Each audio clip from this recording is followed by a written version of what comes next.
Aqui é a professora Andréa Cristina, professora de Sociologia, para o curso técnico em Agropecuária, na modalidade ProEja. E hoje estamos na nossa aula final, em uma forma de revisão, para a nossa avaliação presencial. E então, agora a gente vai falar de alguns principais aspectos que trabalhamos durante esse período, na disciplina, né? E aí vamos acompanhando passo a passo para tirarmos todas as nossas dúvidas a respeito desses temas, certo? Então vamos lá. Bom, primeiramente a gente tem que lembrar quais são, de verdade, os objetivos que a sociologia tem enquanto disciplina, né? Então a sociologia, como vocês podem acompanhar comigo, tem como objetivo justamente nos ajudar enquanto indivíduo para uma maior autonomia reflexiva mediante os fatos que nos cercam, né, o que significa ir justamente para além do evidente, do que chamamos senso comum, né, para uma perspectiva mais crítica. Então, a sociologia tem nos incitado, o principal objetivo dela é nos levar para além da aparência, né, de perceber os fatos para além daquilo que está posto, de justamente buscar as causas para propor soluções estruturais para as situações que nos cercam, em especial os chamados problemas sociais, né? Então, nesse intervalo, a sociologia, então, ela vai sempre se deparar com duas grandes demandas de conhecimento, né? A primeira chamada, então, o senso comum, e a gente vai agora trabalhar e digamos, questionar o que seria, no caso, esse senso comum, né? Então, chamamos senso comum ao conhecimento adquirido por tradição, herdado dos antepassados, e ao qual acrescentamos os resultados da experiência vivida na coletividade a que pertencemos. Então, o senso comum é um tipo de conhecimento que muitas vezes nós não sabemos a origem dele, mas sempre ouvimos falar, sempre tivemos consciência de alguma forma e acabamos por repassar essa fala, essa informação, muitas vezes de forma irrefletida. Então, o senso comum trata-se de um conjunto de ideias e valores que nos permite interpretar um contexto social, só que a partir de uma perspectiva, né? Então, a limitação do conhecimento de senso comum é justamente essa, porque ela nos apresenta apenas uma perspectiva, né? Então, cada um de nós vai apresentar uma ideia, uma opinião acerca da realidade, mas não quer dizer que seja a minha ou sua opinião, que ela seja a opinião mais válida, a considerada verdadeira, né? Então, na verdade, o senso comum ele não é refletido e, por vezes, ele se encontra misturado a crenças e preconceitos. Então, as pessoas, às vezes, não entendem o porquê da sua forma de falar, de pensar, de agir, reproduzem falas, conhecimentos, informações, sem nem ao menos questionar por que pensa do jeito que pensa, por que age, né? Por que tem determinada postura frente a determinados aspectos. Então, é sempre bom a gente se questionar por que pensamos da forma como pensamos, certo? Aqui, a imagem, ela representa, né, de uma forma bem assim clássica, como o senso comum ele tenta, de certo modo, nos acorrentar, né, nos deixar numa zona de comodidade. E aí a imagem apresenta como se fosse um grande, né, uma pessoa, um monstro, né, e fala assim, para que ficar aí fora? Né, aqui dentro é tão mais quentinho, então é muito mais cômodo a gente ter as nossas próprias opiniões e isso não é errado. O equívoco, o erro está para quando achamos que nós não devemos dar importância, nós não devemos dar relevância a falas que são diversas da nossa. Então, quando nós não queremos saber de posturas que são diferentes das nossas, que mostram outras percepções, a gente acaba aqui por se acomodar. E essa acomodação é o que faz muitas vezes nós reproduzirmos equívocos, erros, por não nos interessarmos em entender a perspectiva do outro. Certo, turma? Então, esse primeiro passo, que é justamente entender o que é o senso comum, é muito importante para que então agora possamos compreender.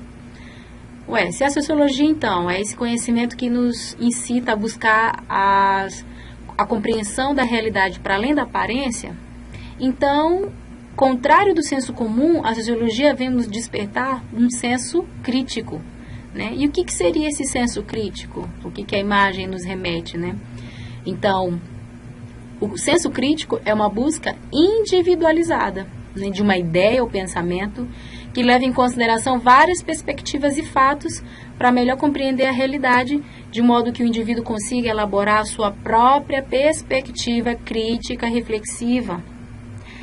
Então, a diferença é que, enquanto o senso comum está baseado em uma ideia geral, repassada, né, por grupos e grupos, sem muitas vezes se pensar como surgiu aquela ideia, como surgiu aquela informação, o senso crítico ele vai se pautar em uma atividade que é individual, que depende apenas da pessoa, para que ela mesma busque em si mesma e na realidade que a cerca, quais são as motivações, quais são os porquês, por que as coisas são do jeito que são. Então, o senso crítico não é simplesmente você criticar por criticar, não é falar mal, não é isso. É você buscar para além da aparência. É você parar para pensar por que eu penso dessa forma. Né? Por que, então, eu devo não apenas considerar a minha opinião, mas considerar a opinião dos outros, né? No sentido de respeito. E quando compreendemos a visão do outro, com certeza também ampliamos a nossa perspectiva e, por conseguinte, também temos o senso crítico mais apurado. Certo, turma? Então, esse primeiro momento aqui foi para a gente deixar claro, né, essa diferença básica entre senso comum e o senso crítico. Agora a gente vai revisar o que seja a ideia da sociologia enquanto ciência, como ciência, né? Então, como é que foi que a disciplina ela se formatou, como é que ela iniciou, né? E aí a gente vai brevemente relembrar que lá no século XVIII, né, foi a partir do século XVIII na França, que surgiram alguns pensadores conhecidos como os iluministas, né, que provocaram uma verdadeira revolução intelectual na história do pensamento moderno. Né? Então, essa imagem ela até é representativa, né, de mostrar quando a pessoa tem uma ideia, né, acende a luz, acende um relâmpago, o que quer que seja, né, no sentido de que a pessoa teve uma iluminação, teve uma ideia a mais, enfim, acerca de alguma situação. Então, os iluministas foram considerados grupos sociais que buscavam justamente indagar, conhecer a realidade, mas através da razão, né? Não mais apenas pela perspectiva da tradição. Né? Então, olha só, as ideias dos iluministas, eles se caracterizavam primeiro pela valorização da razão. Eles eram partidários da ideia de progresso, ou seja, as sociedades humanas sempre têm que progredir, sempre têm que buscar novas formas e meios de avançar, né? Rejeitavam a ideia das tradições, inclusive a ideia de senso comum, a religião, né? Porque eles achavam que o conhecimento mais embasado, ou melhor, seria aquele que desse conta de uma forma um pouco mais racional, então não apenas pautado em crenças, em opiniões específicas ou particulares, mas considerando um todo, né, de uma forma muito mais racionalizada.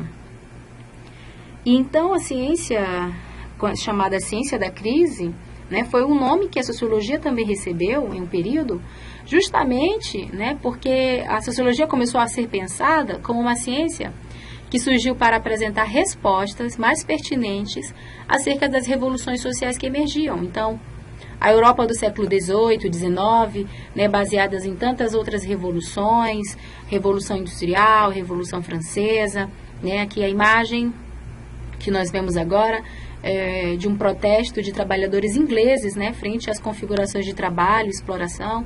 Então, o contexto social da época, né, no século XVIII e XIX, Europa, né, buscava informações, buscava uma situação que deveria haver um conjunto de ideias, de soluções que fossem pensadas de forma mais racional.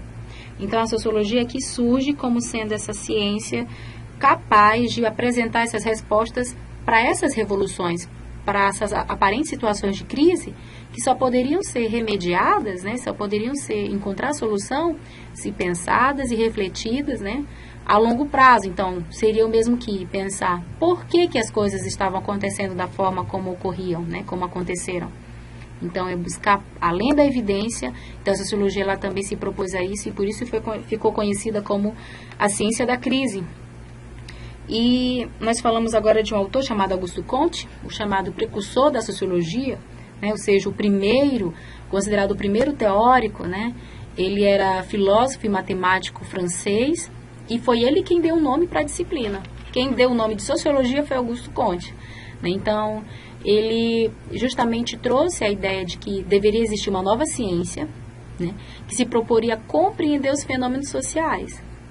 Por essa razão, o Comte ele é considerado o pai da sociologia, né? Então, a imagem aí mostra como era o Augusto Comte, né? Ele publicou, inclusive, uma grande obra que expôs todo o seu pensamento, né, chamado Curso de Filosofia Positiva, e a partir de então a sua doutrina passou a ser conhecida como positivismo, e essa teoria, ela acabou por impactar muito a compreensão acerca do mundo social, né? A gente vai acompanhar a seguir.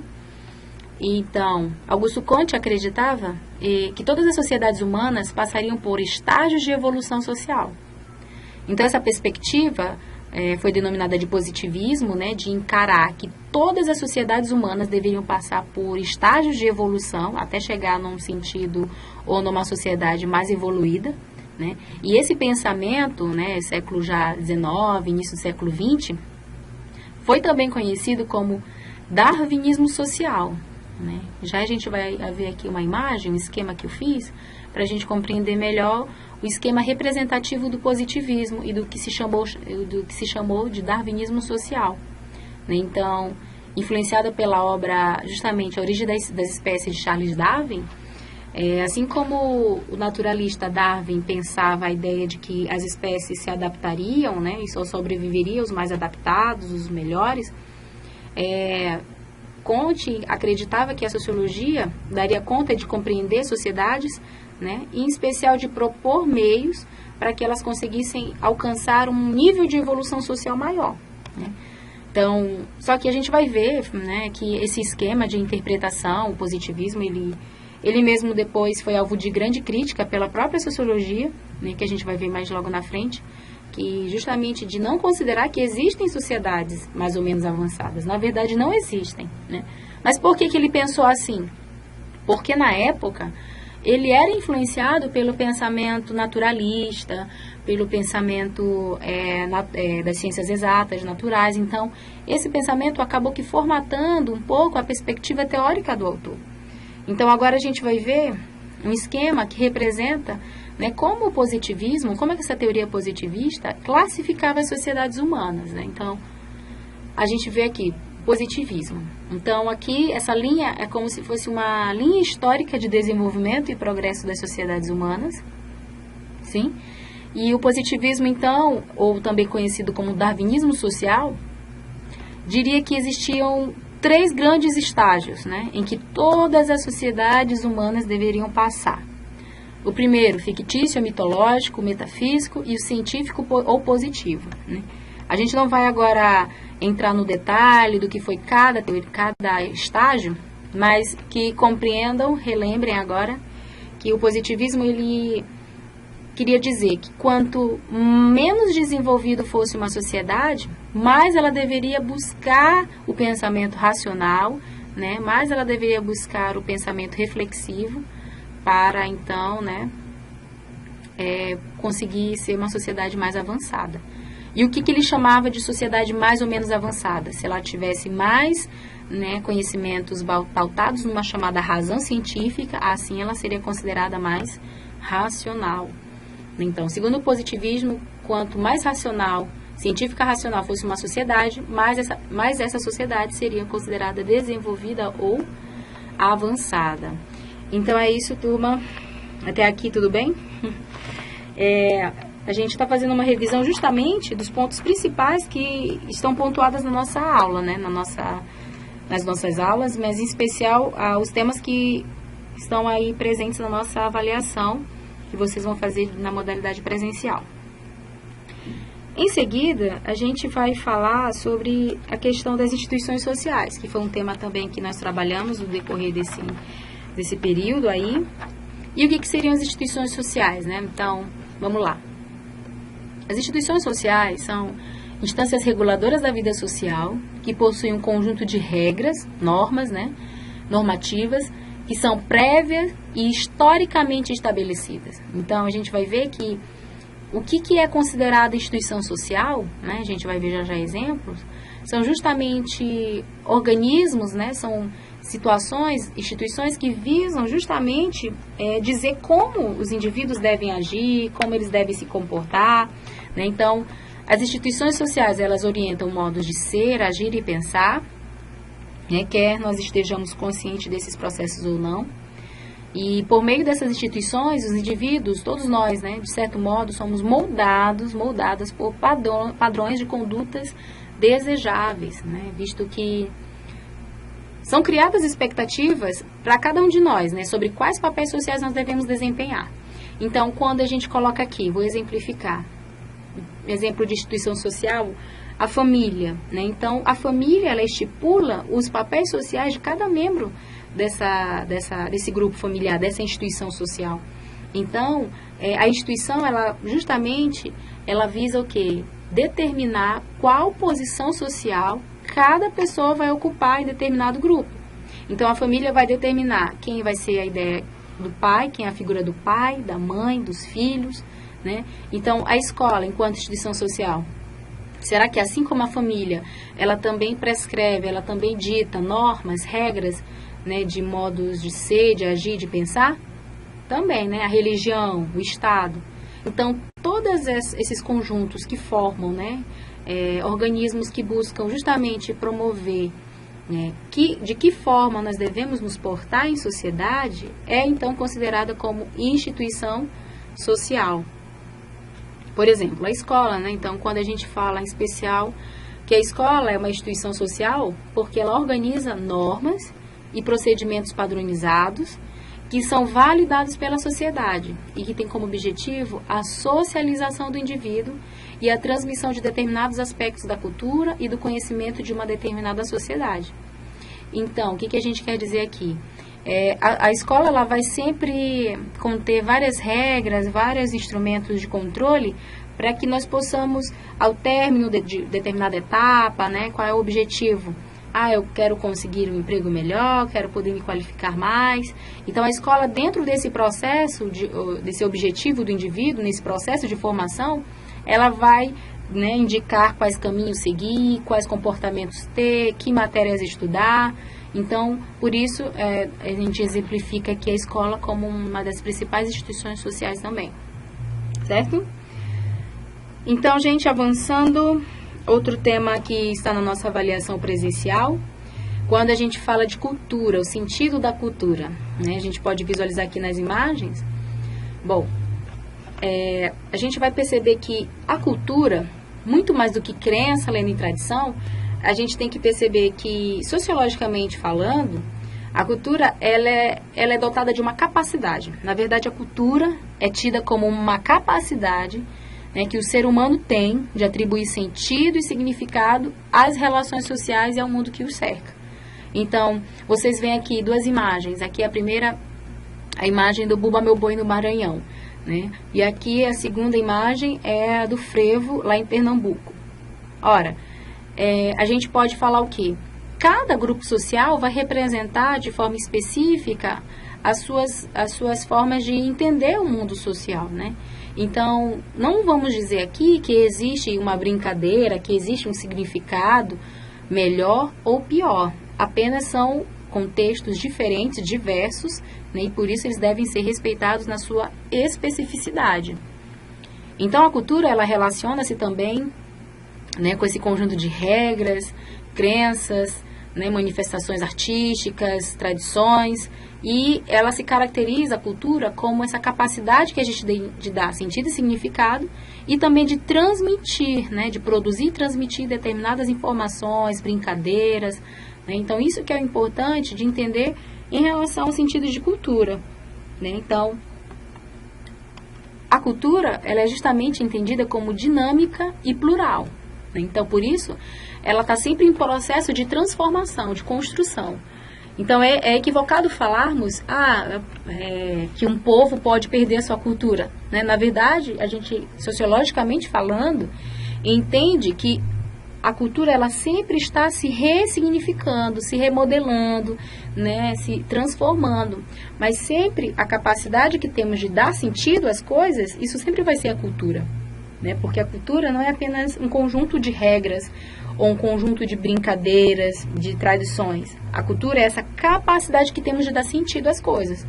Então, cada grupo vai dar um sentido especial, né, à sua vivência, aos seus modos de vida.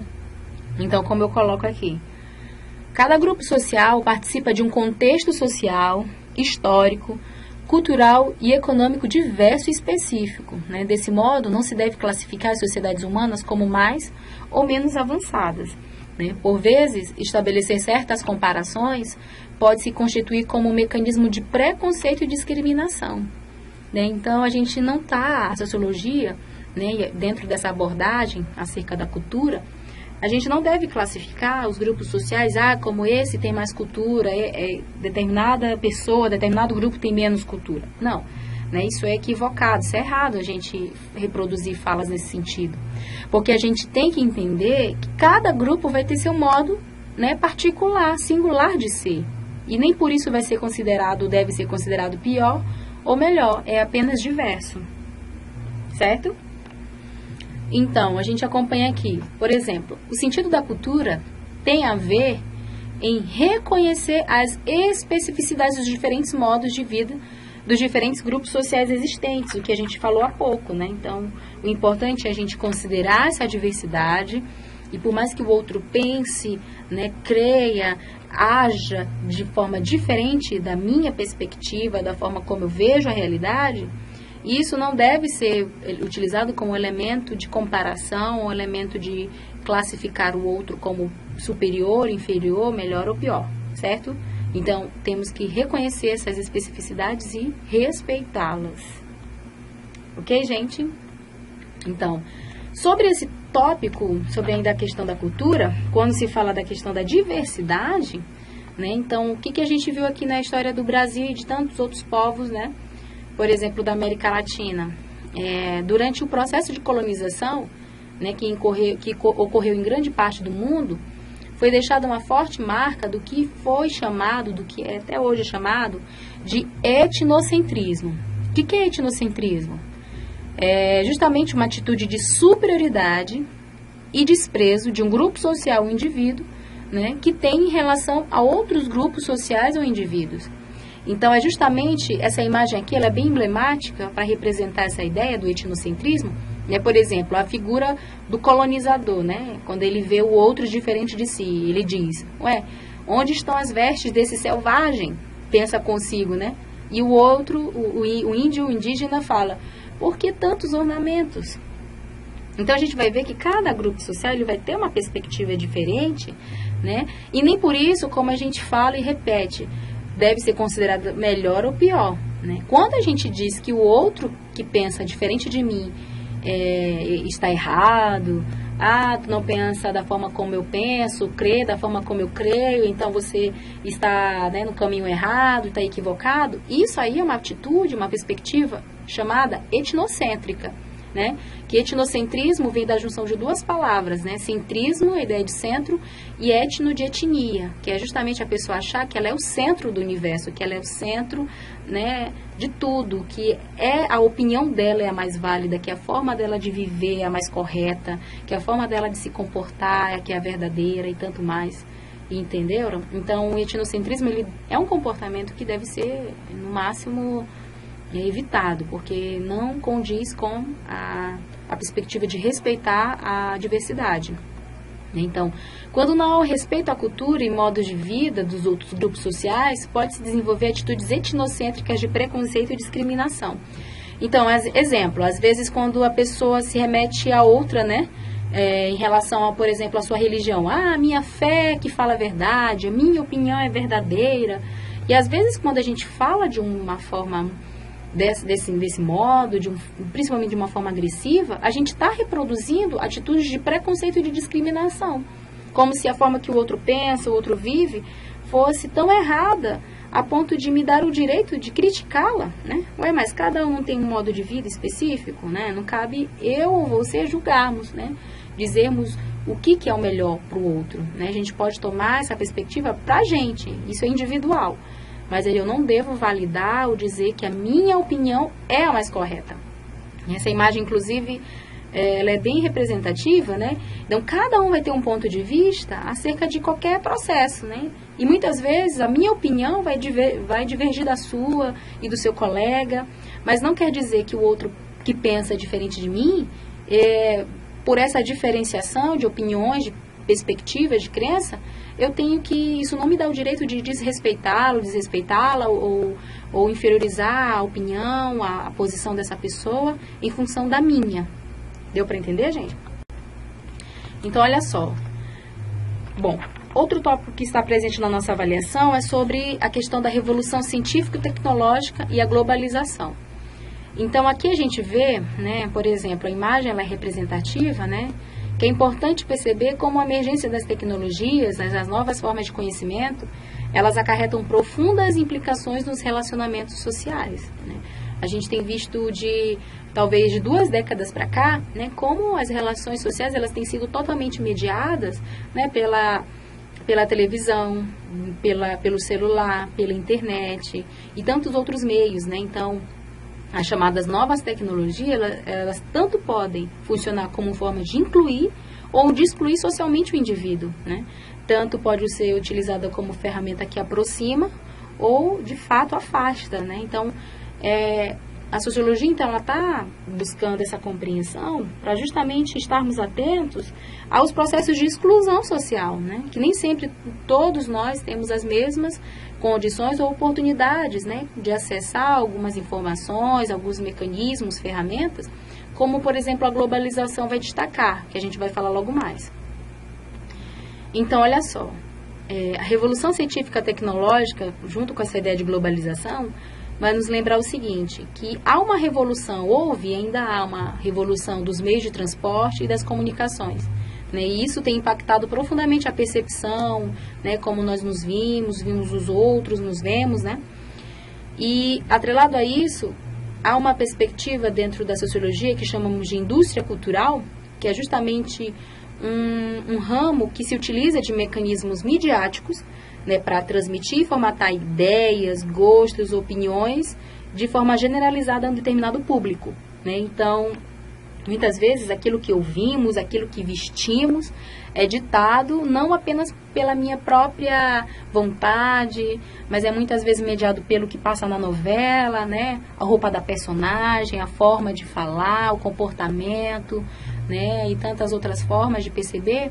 A gente vai ver que nós somos muito impactados por essa revolução que houve, né, nos meios de comunicação, e a indústria cultural é justamente esse processo, né, de transmitir essas ideias a um público de forma generalizada.